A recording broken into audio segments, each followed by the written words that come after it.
Hola a todos, bienvenidos a Calamares en su tinta. Este espacio, como ustedes ya saben, para que hablemos un poco de historia, de historias, de libros, de personajes raros y curiosos. De hecho, hoy vamos a hablar de algunos libros, unas recomendaciones a la vez históricas y literarias en esta que será nuestra última salida de esta temporada para quienes nos siguen de forma tan amable y a veces mandan mensajes y recomendaciones. A todos de todo corazón, mil gracias. Quienes nos siguen saben bien que esto es, como lo digo de manera ritual al final de cada salida, podcast, video podcast y radio. En los dos primeros formatos, en el podcast y en el video podcast, por su plataforma de audio y video favorita, pues esta es la última salida de esta temporada. Ya nos encontraremos luego a finales de enero. Pero en cambio en radio se viene la serie que incluye música y que es una combinación entre canciones e historias. Pero eso se mantiene en Blue Radio los domingos al mediodía. En el podcast y en el video podcast nos damos un receso, unas vacaciones navideñas, y con el nuevo año nos reencontraremos. Y a propósito de eso, para quienes quieran hacer algunos regalos bibliográficos, quienes quieran frecuentar las librerías a ver qué aparece por allí, porque además no deja de ser curioso que en el mundo de hoy muchos compremos libros por internet, los pedimos porque esos libros son los que uno está buscando. Las librerías, en cambio, son espacios más para encontrar libros que uno no buscaba. Siguen teniendo esa fascinación y ese encanto de verdad irreemplazables. Lo uno no reemplaza a lo otro. Uno puede comprar libros por donde quiera, pedirlos y que le lleguen a su casa, pero es que cuando uno va a una librería, más que buscar un libro, lo que hace es encontrar muchos títulos que de pronto no sabía que existían o que se le habían olvidado, y entonces vamos acumulándolos como esa esperanza deliciosa, como esa gran promesa que son siempre los libros en la mesa de noche en nuestros anaqueles, y van ensanchándolos y van nutriéndolos y al mismo tiempo los hacen más pequeños. Yo dije alguna vez aquí que la gran paradoja de las bibliotecas es que las vamos llenando y siempre son más pequeñas, no más grandes, porque cada libro nos recuerda, cada libro nuevo que entra en nuestro mundo y en nuestra vida, nos recuerda todos los que nos faltan por leer y por tener, porque además no siempre coinciden las dos cosas,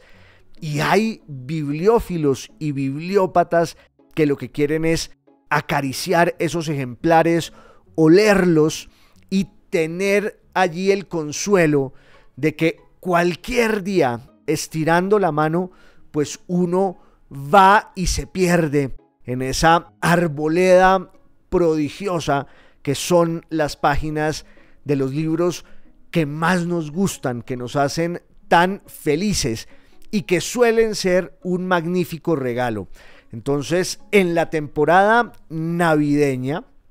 y también por si alguien, en vez de regalar un libro, lo que quiere es extraviarse en sus páginas durante las vacaciones y que nadie toque a sus puertas, que nadie lo moleste, pues voy a hacer aquí una recomendación bibliográfica, o mejor, 4 recomendaciones bibliográficas de libros que me parecen excelentes. Uno de ellos, o 2 más bien, son novedades de este 2024 que está por terminar, y los otros 2 son libros ya publicados hace un tiempo, uno de ellos hace más de un siglo, que son una joya. Los 4 son libros interesantísimos, reveladores, cada uno en su territorio y a su manera, y me parece que es la mejor forma de cerrar esta segunda temporada en el podcast y en el video podcast de Calamares en su tinta. Hacer estas pequeñas reseñas para recordar o para recomendar y proponer y sugerir estos títulos que de verdad son pues garantía de una lectura deliciosa y aleccionadora para quienes tengan inquietudes históricas. No se van a arrepentir si los leen, si los regalan. Son muy distintos, de temas muy variados, y todos coinciden en que se ocupan del pasado, de la historia, que es una forma también de indagar en nuestro presente. Decía Benedetto Croce, un gran historiador y filósofo de la historia italiano, al que he citado varias veces aquí. Decía Benedetto Croce que la historia es en realidad la ciencia del presente, porque lo que nos interesa cuando ahondamos en el pasado es tratar de reconstruirlo, tratar de pensarlo y repensarlo,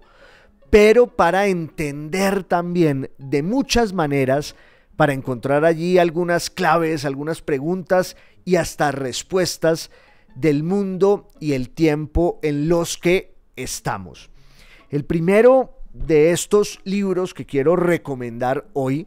tomen nota, además son libros que se consiguen en cualquier librería, tienen los que son publicados pues por autores extranjeros, buenas traducciones al español en editoriales accesibles y asequibles. Espero que no cuesten tanto, de suerte que pueden ir anotando allí estas 4 recomendaciones bibliográficas e históricas. La primera es un clásico del género, de la historia como un género literario, o por lo menos como un gran género editorial. Es un libro que podríamos considerar también un bestseller, que se ha vendido muchísimo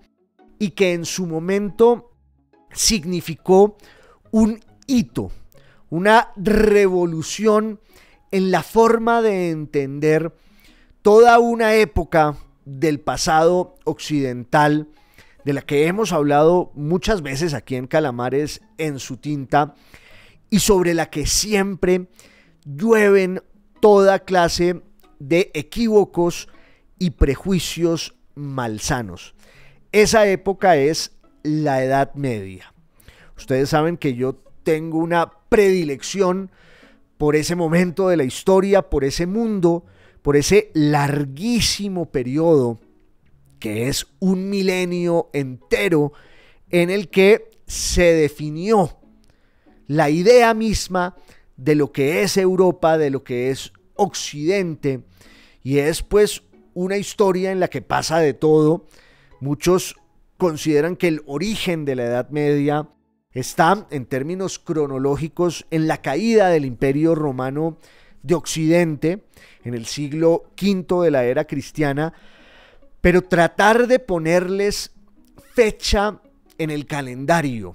a muchos procesos históricos no deja de ser una ilusión, quizás necesaria, porque en la historia necesitamos esos mojones para ubicarnos en ella, y la cronología se vuelve pues un instrumento y un recurso que no podemos evitar. Pero la historia no es solo la cronología. Lo cierto es que a uno le enseñaron en el colegio que la Edad Media empieza en el año 476, cuando cae el último emperador latino de Occidente, Rómulo Augustulo. Empieza la dominación germánica en Italia y ahí se inaugura eso que luego se va a llamar la Edad Media. Y el solo nombre pues implica una idea transitoria con respecto a aquello que viene después del mundo medieval, que es el Renacimiento, con sus luces, con su prestigio y con esa redefinición de lo humano que se inspira, dicen los expertos, en la antigüedad clásica de los griegos, de los romanos, etc. Pero ahí hay pues muchos prejuicios y hay un esquematismo que no siempre da en el blanco. Por eso leer sobre la Edad Media es tan necesario y tan aleccionador, porque nos permite revisar todas esas ideas falsas que tenemos sobre un mundo y un periodo a los que asociamos siempre con la pestilencia, con la ignorancia, con la decadencia. Eso no fue así. Además, si uno pensara que la Edad Media dura un milenio, pues tiene que entender que empieza con un personaje como San Agustín y termina con un personaje como Dante Alighieri. Y es un milenio en el que ocurrió de todo: las cruzadas, el surgimiento del imperio carolingio, la irrupción de la burguesía, la fundación de las grandes universidades en Europa, el rescate del conocimiento antiguo y clásico, que fue determinante para que luego se produjera eso que se llama el Renacimiento, aunque eso también coincide en el siglo XV, como lo hemos visto otras veces aquí en Calamares en su tinta, con la caída de Constantinopla y de Bizancio y esa especie de drenaje y estampida de sabios bizantinos griegos que llegan a Italia en el siglo XIV, en el siglo XV. Lo cierto es que el mundo medieval es muy rico, es muy largo, es muy complejo y hay libros extraordinarios, muchísimos, que se ocupan de él. Están los libros, por ejemplo, de Ferdinand Gregorovius, los libros de Marc Bloch, ese gran historiador francés que va a ser introducido al Panteón, lo acaba de decir el presidente de la República Francesa. Están los libros de Jacques Le Goff, de Georges Duby, en fin. Hay una gran cantidad de autores que se han ocupado de la Edad Media. Pienso en Zoe Oldenburg, pienso por ejemplo en Bárbara Tuchman y una gran cantidad de personajes que han querido mostrar cómo allí en lo medieval pues hay más luz y más tensiones y más problemas que los que nos señalaban en el colegio de una forma bastante superficial y como por salir del paso. Pero quizás uno de los mejores libros que pueda haber sobre el mundo medieval y un buen camino para adentrarse en él, sobre todo en su etapa final, es un clásico del que quiero hablar hoy aquí en Calamares en su tinta, que se llama El otoño de la Edad Media. Hay una muy buena traducción al español de ese libro que se escribió en la lengua nativa de su autor, Johann Huizinga o Johann Huizinga. Se escribe con H, ese apellido, Huizinga, que pues en su mundo se pronuncia de otra manera, pero nosotros aquí en secreto y en español le podemos decir así, Johann Huizinga. Siempre me ha sonado ese apellido como a balneario en Ambalema o en Carmen de Apicalá, pero fue un historiador magistral y hasta cierto punto revolucionario en muchos sentidos y en muchos de los temas de los que se ocupó. Huizinga era neerlandés u holandés, nació en el siglo XIX, a finales del siglo XIX, en Groningen, y pues se dedicó a la historia y se fue volviendo el precursor de eso que se va a llamar la historia cultural. De hecho, nació en una familia de académicos, de pensadores. Su padre era psicólogo y hasta psicoanalista y psiquiatra, y Huizinga pues se educa en esa devoción por el pasado, por los libros y por la comprensión de la cultura como algo que va más allá de esa bisutería ornamental del que quiere acumular conocimientos. Para Huizinga, la cultura es aquello que define al ser humano, porque es nada menos y nada más que el mundo en el que vive. José Ortega y Gasset, un escritor muy parecido en muchas cosas a Huizinga, decía que el ser humano no tiene naturaleza, sino historia y cultura. Es decir, que la cultura es como la naturaleza del ser humano y es el entorno de su tiempo y todo ese sistema de ideas, creencias, valores que gravitan allí y que tienen que ver con lo más alto y que tienen que ver también con lo más bajo, porque pensamos en la cultura siempre en una dimensión pues muy solemne y muy formal. Esa idea de la alta cultura que suele ser tan perniciosa, cuando en realidad la cultura es todo aquello que produce la sociedad. Huizinga empieza a estudiar historia y se dedica un poco a la trayectoria cultural de su mundo, de su sociedad, que es pues muy particular, el reino de los Países Bajos. Eso que en tiempos futboleros de los años 70 y los años 80 llamábamos Holanda, y que ya no le podemos decir así porque es como una gran herejía y nos cuestionan y nos regañan, pero la cultura holandesa y en general la cultura de los Países Bajos es muy interesante en el mundo medieval, cuando se va desarrollando, pero también en la modernidad, porque ese va a ser el epicentro de grandes irrupciones y explosiones artísticas, económicas, políticas. Ese es el mundo de un personaje como Erasmo de Rotterdam, sobre el que Huizinga escribió un libro magnífico. Es el mundo al que va a llegar la familia de Baruch Spinoza entre el siglo XVI y el siglo XVII. Es el mundo de unos germanos que se inician en el protestantismo, pero que tienen también la frontera con sus hermanos católicos que se van a quedar, que se van a arraigar en eso que hoy llamamos Bélgica, un país más o menos reciente, de la década de los 30, del siglo XIX, y que durante mucho tiempo había hecho parte de los dominios de la corona española en Europa. De esos dominios se va a escindir, se va a separar el reino de los Países Bajos, lo que van a ser las Provincias Unidas de los Países Bajos, y ahí hubo una efervescencia, una ebullición cultural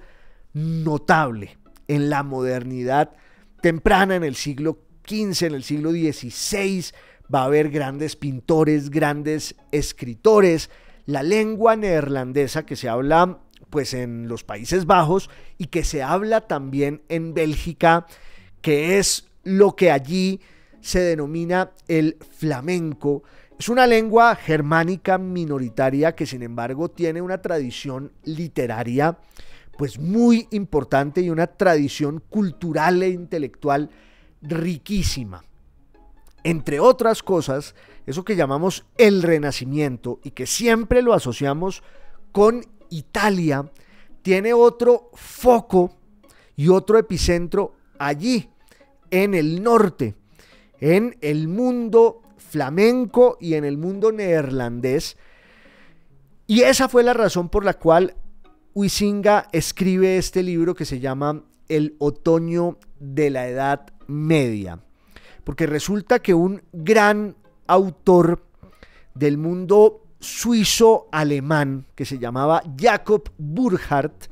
escribió un libro que se llama La cultura del Renacimiento en Italia, que también es un clásico, no es una de las recomendaciones de hoy, pero si alguien se lo encuentra por allí, si se cruzan con él en alguna librería de viejo, en algún andén, en alguna biblioteca abandonada, pues échenle mano o por lo menos hojéenlo un poco, porque es un libro maravilloso y es pues uno de los clásicos de la historia en el siglo XIX, una revisión de lo que fue la Italia del Renacimiento. Y en ese libro, Burckhardt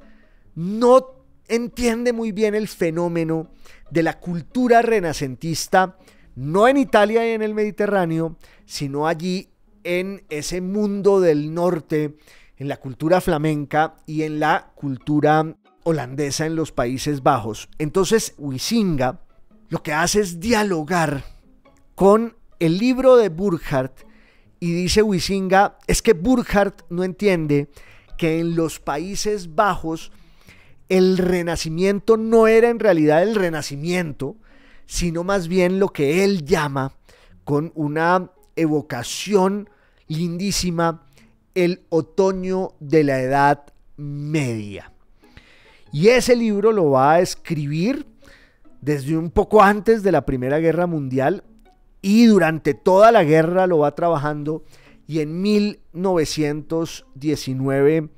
se publica. Hace más de un siglo en la lengua nativa de Huizinga, que era el neerlandés o el holandés o el flamenco para los belgas,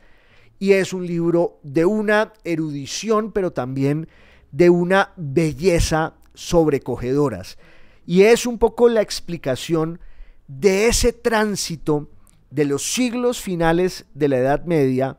hacia eso que llamamos el Renacimiento y la modernidad, con unas características muy particulares en Francia, en Inglaterra, en la propia Italia y por supuesto en los Países Bajos. Fue un libro revolucionario, ya digo, porque la gente estaba acostumbrada a un esquematismo y a una generalización sobre la Edad Media y el Renacimiento en toda Europa. Y lo que hace Huizinga es regar un poco de sal en esa herida y proponer una discusión, y dice, no es verdad.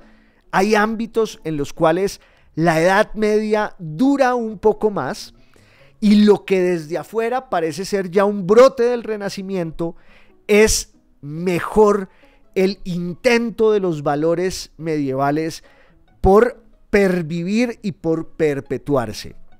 El libro de Huizinga está publicado por el Fondo de Cultura Económica de México en español. Se lee desde hace décadas. Huizinga escribió otros textos fundamentales. Tiene un ensayo que a mí me encanta que se llama Entre las sombras del mañana, y es una reflexión sobre la sociedad europea en los años 20 y en los años 30, y es una explicación de por qué al final se dio el triunfo de los totalitarismos, del bolchevismo en Rusia, del fascismo en Italia, del nazismo en Alemania y en todos los lugares que esa perversa utopía del horror pues fue colonizando. Huizinga tiene también la biografía de Erasmo de Rotterdam que les digo, pero su libro más célebre es este, del otoño de la Edad Media, junto con otro que se llama Homo Ludens,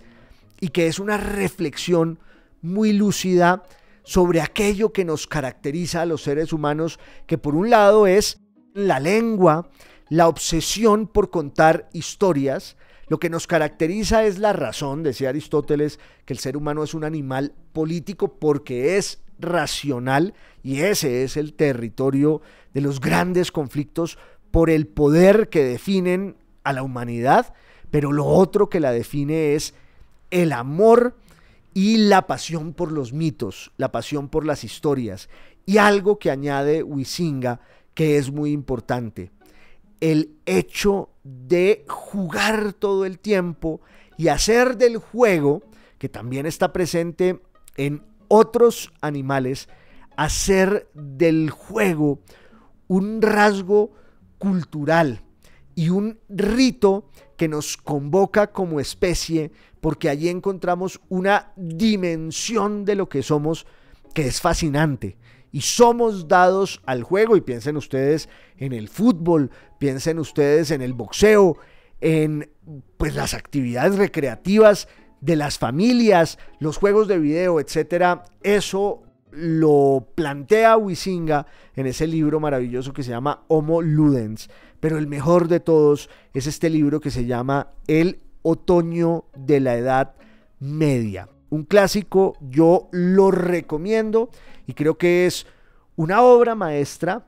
Es un libro que enseña mucho, pero además tiene ese otro atributo, y es que está escrito con tal belleza y con tal gracia que Huizinga demuestra que las cosas profundas, rigurosas e importantes no tienen por qué ser inaccesibles, enrevesadas. La historia no tiene por qué escribirse a las patadas para fingir importancia. Eso lo logra Huizinga en El otoño de la Edad Media. La primera recomendación navideña de esta salida hoy de Calamares en su tinta. El otro libro se llama 1913.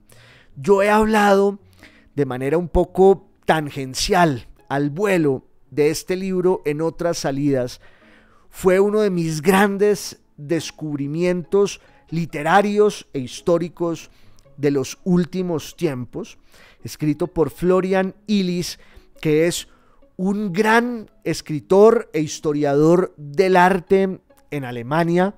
que ha escrito otras cosas, pero antes de que se cumpliera el centenario del año 1913, es decir, en el año 2012, Florian Illies sacó este libro que fue un éxito absoluto en todos los mercados, tuvo toda clase de traducciones en español, publicado por la editorial Salamandra. Se llama 1913, un siglo hace 100 años, si no me equivoco. Florian Illies es el autor. Y es como una especie de biografía de ese año, 1913, que resulta importantísimo y trascendental porque es la víspera en la que el mundo va a cambiar. A partir de 1914 empieza de verdad el siglo XX con ese bautismo de fuego que es la Gran Guerra, la Primera Guerra Mundial. Y por esa razón, en retrospectiva, cuando vemos hacia atrás, todo parece confluir en ese momento en el que se da ese gran estallido, como la erupción de un volcán. Eso es 1914. Y el año que lo antecede, 1913, es pródigo en lo contrario, en una actitud festiva, en encuentros y reencuentros, en la publicación de grandes libros, también en el cruce de caminos de personajes que están en un mismo lugar, un mismo día, a la misma hora, y que van a ser determinantes en el destino del siglo XX, pero que en ese momento no lo saben. Por ejemplo, en el mes de enero, cuenta Florian Illies, y yo ya he hablado de ese instante en otras salidas aquí en Calamares en su tinta. En el mes de enero, en una misma ciudad, en Viena, en un mismo lugar, en los jardines del Palacio de Schönbrunn, están tres personajes que van a ser fundamentales en la historia del siglo XX. Adolf Hitler, Joseph Stalin y el futuro Tito, el mariscal Tito, que fue este tirano o dictador de Yugoslavia justo cuando se acaba la Primera Guerra Mundial. Lo cierto es que el libro de Florian Illies va de mes en mes, desde enero hasta diciembre, y no es una narración sostenida, sino que son más bien como unas viñetas. A veces pueden ser 3 o 4 párrafos, 3 o 4 páginas, pero a veces es solo una frase en la que nos encontramos con Rainer Maria Rilke, nos encontramos con Franz Kafka, nos encontramos con Oswald Spengler, nos encontramos con Marcel Proust, nos encontramos con una gran cantidad de personajes que además muchas veces están allí como rondando siempre su sombra a la vuelta de la esquina, en algún recodo, como que se cruzan todos ellos en esa especie de fiesta sin mañana que es la víspera del fin del mundo. 1913 fue un año de esperanza, fue un año de ilusión, fue un año de vitalidad desbordada. Como decía Hemingway, es esa fiesta que estaba en París y que no acababa nunca, pero que también se daba en Berlín, también se daba en Viena, se daba en Praga, se daba en Londres, se daba en Barcelona, en Salzburgo, hasta que, como sonámbulos, los conductores de Europa van camino de la guerra. Aquí aparece, por ejemplo, en 1913, conduciendo su automóvil por las calles de Viena, el archiduque de Austria, Francisco Fernando. Ese mismo personaje al que unos anarquistas van a asesinar en Sarajevo el 28 de junio de 1914. Lo van a matar a él y a su esposa, a su consorte, Sofía Chotek. Y como lo digo siempre aquí, esas son las 2 primeras balas de la Primera Guerra Mundial. De manera que si pueden conseguir este libro que se llama 1913, que tiene una excelente versión, traducción al español, publicada por Salamandra, lo recomiendo. Es una joya, es un gran regalo, uno aprende, se entretiene y se conmueve porque es la historia tejida con los hilos, yo no sé si de la poesía, pero sí por lo menos de la gran literatura. El otro libro, la otra recomendación de este fin de año es esta reedición que acaba de hacer el Centro Editorial de la Universidad del Cauca, el alma mater de mi ciudad, Popayán, que va a cumplir 200 años en el año 2027, el bicentenario de la Universidad del Cauca, fundada por el general Santander, una universidad pues que le ha dado mucho a esa región y a Colombia, y de alguna manera para honrar esa tradición y ese legado, pues la rectoría de la universidad ha apoyado a un excelente escritor que es el director del centro editorial, que se llama Juan Carlos Pino, y que creó esta colección que se llama Posteris Lumen, como el lema en latín de la universidad, que quiere decir más o menos la luz para los que vendrán.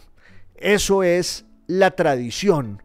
no solo exaltar las cenizas, como decía alguien, sino atizar y cultivar el fuego. Dentro de la colección Posteris Lumen se han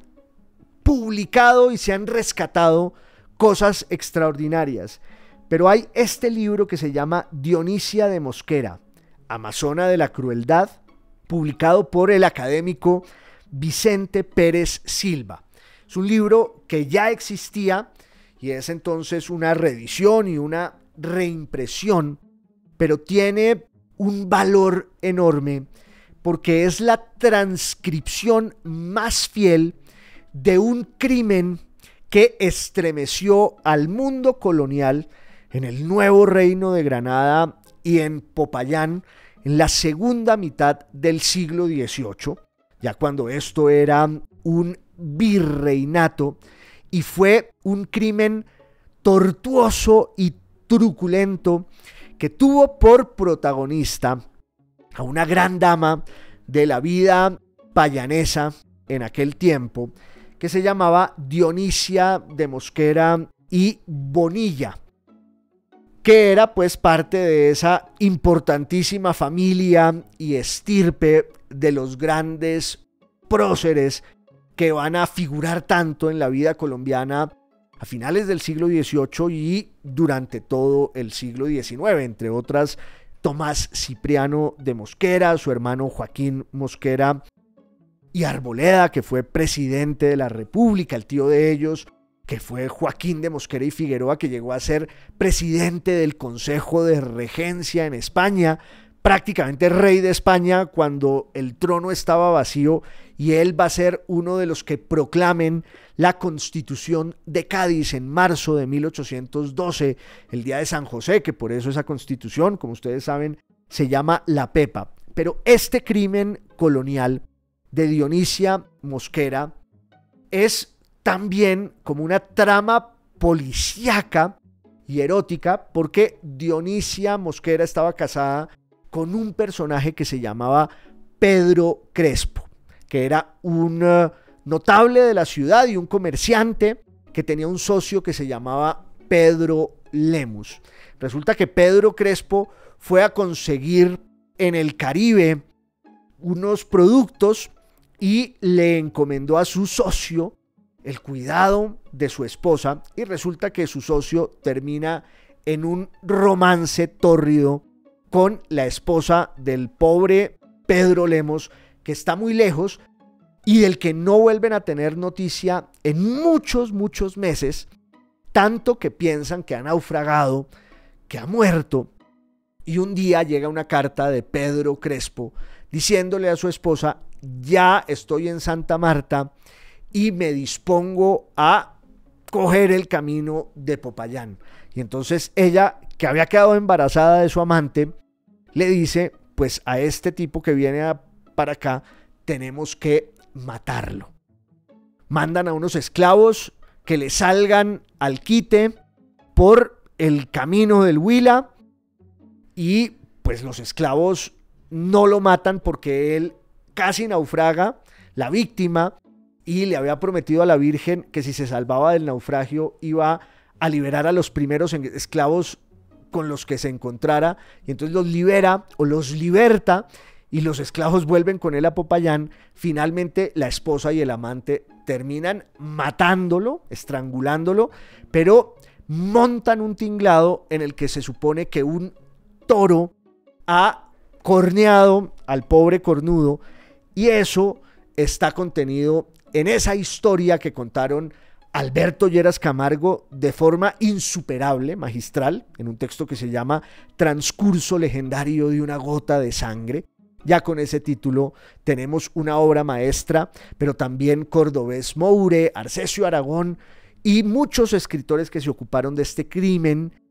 sobre el cual había muy poca información. Pero lo interesante de este libro de Vicente Pérez Silva es que rescata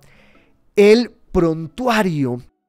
todos los papeles que estaban en la audiencia de Quito, toda la instrucción del proceso que hizo la justicia de aquel tiempo, cuando empiezan a sospechar los que investigan estas cosas que no se ha tratado de un accidente y que lo que hay allí es más bien un crimen doloso urdido por la esposa y el amante y socio de la víctima. Al final inculparon y condenaron a unos pobres esclavos, y el proceso pues durmió durante mucho tiempo ahí en los archivos quiteños, y Vicente Pérez Silva lo transcribe aquí con una cantidad de observaciones. Este es un proceso judicial salpicado por la sabiduría histórica y la erudición a las que nos tiene acostumbrados Vicente Pérez Silva, miembro de la Academia Colombiana de la Lengua. Entonces también, si quieren truculencias y quieren un buen expediente judicial para redimirnos un poco de los que nos asaltan a diario en la prensa colombiana y por los casos de corrupción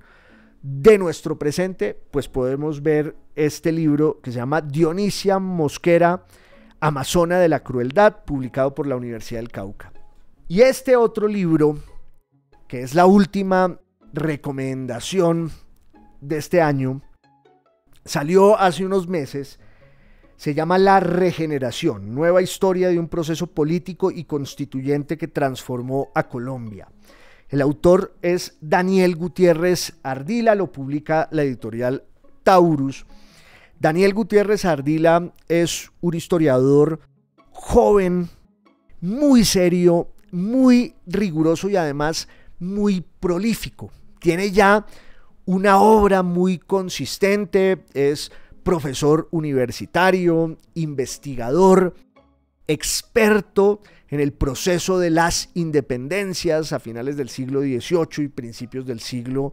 XIX, pero tiene también una pasión ictológica, podríamos decir. Escribió un libro que se llama Peces Geológicos, muy particular, con una visión también muy aguda sobre la historia y la historia de la ciencia en la Colombia del siglo XIX y un poco principios del siglo XX. Hizo un libro de divulgación sobre el año 1819 y sobre la batalla de Boyacá, y me gusta de él además que escribe muy bien. Uno nota en la obra de Daniel Gutiérrez Ardila una intención que no sé si sea literaria, pero sí narrativa en el mejor sentido de la palabra, porque combina el rigor del investigador con la posibilidad de que eso que él domina y que conoce también, pues se pueda desplegar en un lenguaje no exento de belleza, de lucidez, de gracia y sobre todo de claridad, como para purgar también esa creencia absurda de que los académicos tienen que escribir de manera esotérica para decir cosas importantes. Pero en este libro, Daniel Gutiérrez Ardila se ocupa de un momento clave de la vida y de la historia colombiana, que es el desmonte de ese orden político que surge con la gran revolución victoriosa comandada por Mosquera, entre otras cosas. Se me olvidó decir en el libro de Dionisia de Mosquera que Dionisia de Mosquera es ancestra de José María Obando, la hija que van a ser de esos amores prohibidos de Dionisia de Mosquera. Va a tener un hijo que es José María Obando, de suerte que ahí está ese parentesco renegado y conflictivo entre Obando y Mosquera, que va a ensombrecer y a forjar todo el siglo XIX colombiano hasta esa guerra de 1859 y 60 y 61, en la que muere Obando, ya aliado con su archienemigo Mosquera, y surge entonces o se consolida ese proyecto del federalismo que va a tener una constitución, que es la Constitución de los Estados Unidos de Colombia, la de Río Negro en 1863, pero luego ese modelo político empieza a dar tumbos y tiene también una serie de renegados de la causa federal que empiezan a buscar un acuerdo nacional para desmontar los estragos y los excesos del federalismo. Como quiera que sea, pues es una historia llena de matices y de complejidades, y yo creo que Daniel Gutiérrez Ardila insiste mucho en sus libros en que el oficio del historiador es justamente desentrañar la complejidad de la historia y que no haya siempre unos relatos maniqueos de buenos y malos. Y en esos relatos pues aparecen una gran cantidad de personajes que tienen luces, que tienen sombras y que muchas veces son interpretados desde una visión casi sagrada y partidista